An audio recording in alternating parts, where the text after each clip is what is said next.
Hello everybody, Naughty Nana Des. How's everybody today? Doing good? I'm doing pretty good myself. I'm going to do a little story here about shady pants. You know, the big ticket for the Republican Party, shady pants and shitty pants. Yeah, that's a team made in heaven, right?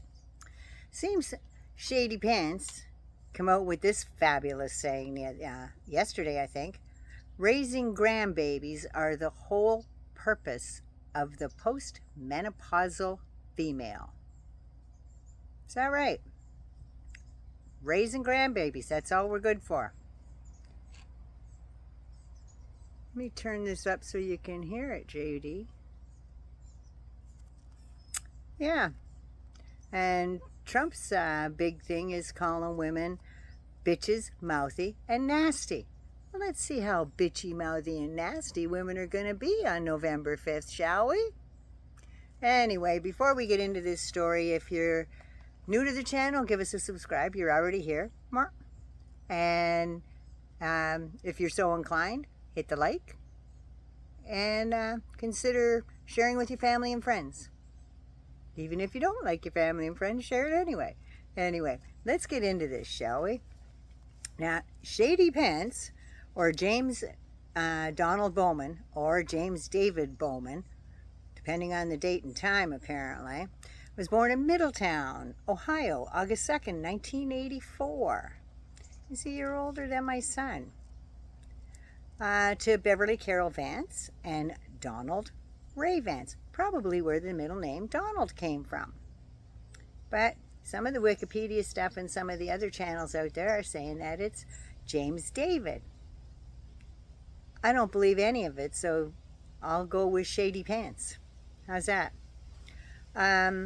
He was raised in an Appalachian community, that's true, in Ohio, by his grandparents, James and Bonnie Vance, who were Union Democrats, which refers to the governance of trade unions as well as the protection of rights and interests of the individual members.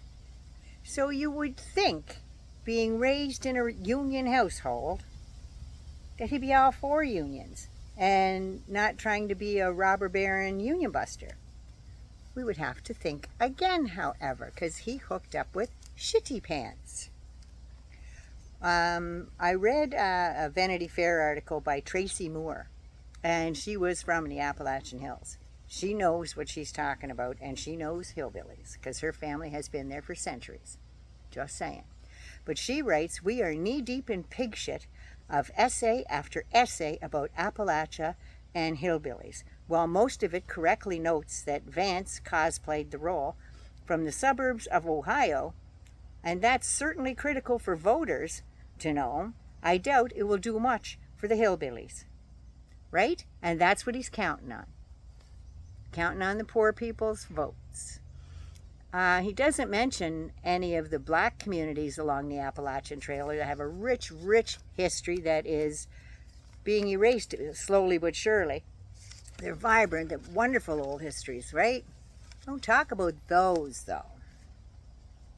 Appalachia is a vast landmass stretching through 423 counties through 13 states, and over 26 million people live in Appalachia. And it goes from the tail end of New York State to the top of Mississippi. So shady pants and shitty pants say they're pledging allegiance to the working class family, all the while grifting off JD's bastardization of what that really means. He throws around mamaw and papaw, but it's all for grift. They are not just like you. They're not. They don't come from nothing. Shady was raised in a low-income family, guaranteed, but his grandparents were union workers. So, though they weren't rich and they didn't have a lot to show, they were working, going from paycheck to paycheck, like a lot of us. Nobody was starving. Nobody had dirt floors in their house. They were in Ohio, in rural area in Ohio. I'm not going to really say suburbs because it wasn't. Was it? But anyway, Shitty Pants was given everything on a golden platter but he shit it all out on a golden toilet.